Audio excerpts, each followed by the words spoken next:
Hello ladies and welcome back to Chengi's World.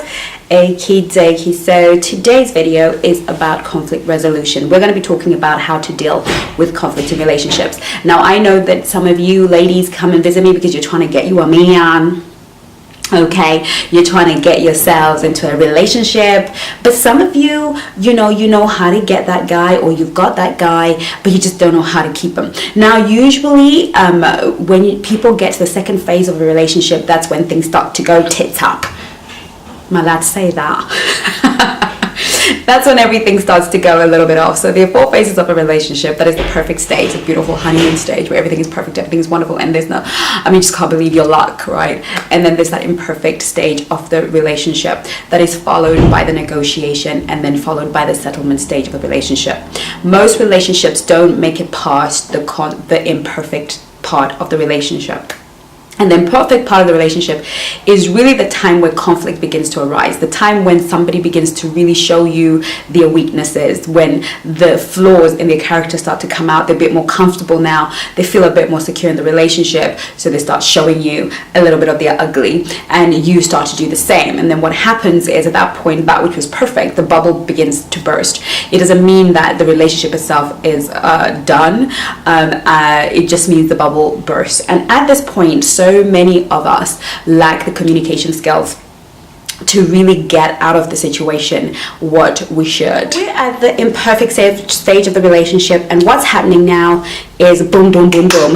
Okay, we're beginning to knock heads. We're starting to feel that this person that we thought was perfect is now imperfect. But really what is going on is that the relationship is starting to really settle and create roots. And anytime a seed is trying to create roots, it has to break ground. So that process we often misinterpret as the time when we should really just call it a day with that person. Okay, but it is not. Whenever you experience conflict in a relationship, that is the relationship's way of telling you that you need to negotiate. It's the relationship's way of saying you now have a difference of opinion, you have a difference of perspective, and what needs to happen now is you need to introduce the concept of compromise and negotiation. Okay. So at this point, most people are gonna try to be the one who was right. They're gonna try and win the fight. I am the one who was right, I was the one who was wronged, how dare you? And both of you feel that way. And usually at this point, if you because you're fresh out of that perfect, you're gonna try and fight to get that perfect back and miss the opportunity to really negotiate a relationship that is gonna be a blessing and a joy to be in long term. The couples that are able to negotiate the relationship long term, negotiate the terms and conditions of that situation at that point, are the ones that end up with amazing, happy relationships. But the couples that begin to fight for who is right, who is wrong, are the ones that usually eventually tear apart, or have a tumultuous relationship, because it's about ego. Whenever there's conflict in a relationship and people are not prepared to work and negotiate towards an end that pleases or at least meets people halfway, then we're dealing with the issue of ego. So what usually happens is you've got to step back in yourself and step into the other person's shoes and think, what is it that they're trying to communicate? What is it about what I did or said offends them? What is it about their past? What is it about the experience that they're having in this relationship that makes them feel this, or gives them a feeling that they can say such a thing to me or do such a thing to me without recourse? Okay, what is going on? And it's time for us to realize that actually maybe in your past relationships you were able to get away with A, B, C, D, and so therefore you feel comfortable to bring that into this relationship. But at this point, instead of us getting into it and pulling each other's hair out, it's an opportunity for me to set a standard within the context of that relationship. It's an opportunity for me to say what will and will not work for me within the context of this relationship. So what we're saying is, And I just want to give you a few skills and a few things to consider during that time. Okay, number one is to be aware. Okay, be aware at the perfect stage of the relationship that the imperfect stage is coming. Okay, what most people like to do is deny the fact that it is gonna come, right? We want to prolong it as much as possible, and unfortunately we don't get to decide when it comes. Depending on the pace and the amount of time that you are spending with that person, depending on the pace that the relationship is taking, if you're moving really fast, then that conflict stage is just going to come quicker than it would have had you been seeing each other once a month, twice a month, or once a week, or whatever. But if you're seeing each other almost every day, then the momentum of the relationship is being dictated to by a completely different force. So what we've got happening here is the fact that you are now going through this point of conflict. Number one is to be aware that it is going to come. Number two, when you become aware that it is going to come, have a strategy. There is nothing more important in the world than having a pre-planned strategy. If this were to happen, how would I deal with it? Okay. The number one way that I would recommend, okay, you're having a chat with your man, with your boyfriend, with your husband, and these skills are really important before marriage. You want to develop the skills of communication and getting things across without a heated way before you enter into a really serious relationship. So he is saying stuff that initially offends you. Your ability to be self-aware and think, okay, that's just really hurt me, okay, and when you hurt me, I can't but respond from a hurt place. That is only going to make things worse. So I would advise you at this point to say the following: my darling, I feel really uncomfortable in this conversation. This conversation is making me feel very uncomfortable, or the way that you're addressing me is making me feel very uncomfortable. So I'm just gonna put the phone down. Let's end this conversation and we can pick this up tomorrow when I feel better about what you're saying, or when I'm in a better frame of mind to hear what you're saying. Okay, I know it sounds so dignified, but it comes through practice. And yes, sometimes you're caught off guard. And even if you can't be polite about it, the point here is to end the conversation before it goes any further. You must be able to recognize when something is triggering you. You must be able to recognize your triggers, or that right now what I'm experiencing, what I'm feeling is I'm being triggered right now, and the next few words that are going to come out of my mouth are not going to bring about peace. Okay, they're not going to bring about resolution, because I'm going to want to get my own back, and then we both have to apologize to each other. So the best thing to do is to know that the imperfect stage is going to come. That's number one. Number two, to exit that conversation at the point in which you feel triggered, your emotions are rising, you're about to get angry and say something that you'll possibly regret. Now, if you're in a healthy relationship, he's gonna know that he's overstepped the boundaries. He's gonna know that, oh, you're really unhappy for you to have ended that conversation at that point. And if he's a sensitive man who cherishes your feelings, he's gonna be okay with you doing that. He might probably say to you, yeah, sure, yeah, let's do that. Okay. Now, at that point, when things calm down, take as long as you need, but do something that's really very important. Do not break up the nature of the relationship. Now, what most people would do at this stage is go away with their hurt feelings and not talk to each other forever. I just want to remind you of a Bible scripture that I think that I know is completely wise, and it says, "Do not let the sun go down on your wrath."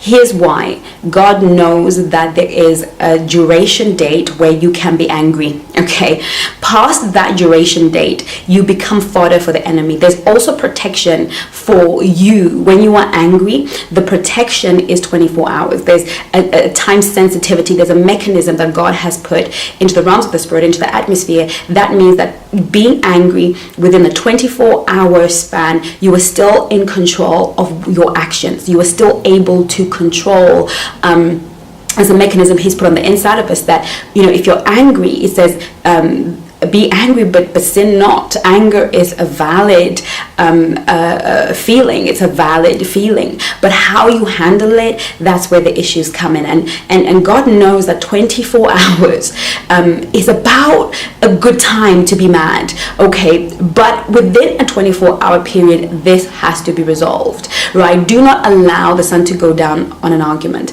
Allow yourself 24 hours.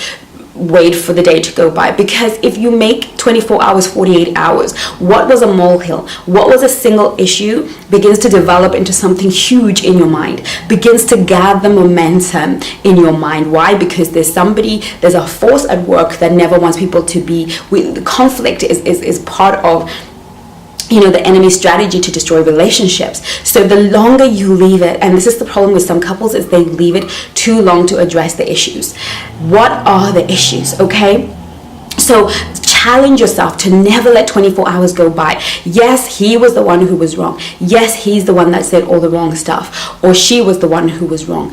Granted, there are no winners in love. There are no winners in an argument, none whatsoever. No one wins, because you might win the argument, you might win the battle but lose the war. You might win all the arguments but lose the war in somebody's heart, because if you keep being right and they keep being the one to apologize, eventually they're gonna fall out of love with you. Okay, so there are no winners. So even if you are the one who feels wronged in that situation, take that 24 hours to really think about what you may have done, small, big, whatever, what could have triggered that person to feel, you know, to come into that. And perhaps there's something that you can adjust in yourself. Working on yourself and looking at yourself is the most responsible and wise way to go about it. Then sit down and think about, what are the actual issues? What is the actual issue? Forget how the feeling feels. What is the specific thing that he said, the specific thing that he did, and what you know, can you pinpoint that thing, and why does it hurt so much? Okay, does it hurt so much because your last exes did it to you and you never dealt with them about it, so now you're gonna just bring the wrath of everybody to this relationship? Is it based on an insecurity, a childhood fear? What is it? Deal with that in that 24 hours. Get to grips with the fact that he said your eyes are yellow. What does that mean to you? Why did that really get you mad? Okay, and then consider why he got mad. Okay, why would he have been upset at what you think was an innocent move? Could it be perhaps that, like you, there might be a history, a story behind the pain, behind that particular thing? Okay, and then after 24 hours, do not call to or message to get an apology. Message to start a conversation. Message to open the doors for a conversation. Okay, you want to send a message or make a call to bring peace. So you have decided that there must be a valid reason, and the only way you can do that is to come into the conversation with a desire to understand the other person. Not to be understood first, but to understand the other person. And when people feel that they have been understood, they're more open to understanding you. Okay, so I don't understand, what is it that happened that night or that afternoon that really triggered you and made you so upset? Are you able to articulate that to me? Because I don't want to trigger you. I don't want to be a trigger. I don't want to cause you to be upset. Can you really sort of articulate to me what it is that I did or said that just triggered, and why you were so triggered, and what you would want me to do about it, you know, in the future? And listen to them, right? Listen. That is the hardest thing sometimes in a relationship, is listen. And the only way you can listen is if you've done the work within the 24 hours. If you spend that 24 hours doing the work with yourself, then if you love this person, if you profess to love this person, then you want to not create an environment of conflict. You don't want to be toxic in their lives knowingly or unknowingly. Okay, so you want to understand your partner and understand why. And sometimes because we don't understand why our partner doesn't want something and we just say sorry and try to adjust, we keep doing it over and over again, right? Or we start to feel like we're walking on eggshells around them. Get to the why. Really understand what it is that triggers them, because it may not have been those words, it may have been the attitude, it may have been the timing. Really get to understand why they felt that way. And then, you know, when you feel that you've listened and that they feel that you have listened, then ask for permission to share. Would it be okay if I shared with you why I was so upset? Okay, this is why I was upset. Now, can we negotiate a way forward? I would really appreciate it if blah, blah, blah, blah. And I now recognize, and when you listen to them, say back to them what they're saying to you. Oh, let me see if I understand what you mean. Are you saying that when I did A, B, C, D, and E, G, it meant F, G, H, I, and so therefore you would rather I did X, Y, Z? Is that what you were saying? So that you were absolutely clear when you leave that relationship. When you have been managed to negotiate a lot of these things in the conversation and manage this, you are gonna be on your way to a healthy, happy relationship. Conflict management and conflict resolution in a relationship is everything.